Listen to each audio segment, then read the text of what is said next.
今年桃园市政府拢会举办桃园万人文化节，这活动伫这礼拜正式开幕。拜六就加个游行拍头阵，雪落去有家丁大汇演，甚至也邀请这马来西亚、泰国等国家的队伍来参加人零人赛比赛。桃园市政府希望今年透过这活动，互民众和国际更加了解到台湾这块土地，以精彩而且又个有路的文化地址。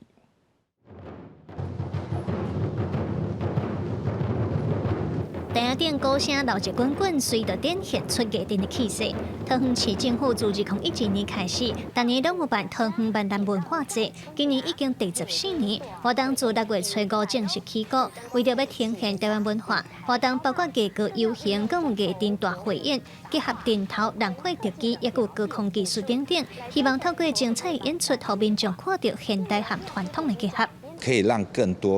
更多有技艺、更多学表演的人可以去融入我们更多这种台湾或是庙会的艺术的这些元素，它都是可以拿来做运用创作，这样反而更能推广，更多人知道。 另外办的原来是台湾真有代表性的食食文化，桃园万人文化节有真侪民众所期待的总铺师办的。今年办的以写生演做主题，总铺师表示，因拢是用桃园各地区上在地的、上有代表性的食材来规划10出料理，含量100道要开放予民众登记注文。阮的鱼啊吼，内底嘛是包迄个富士乡的竹笋，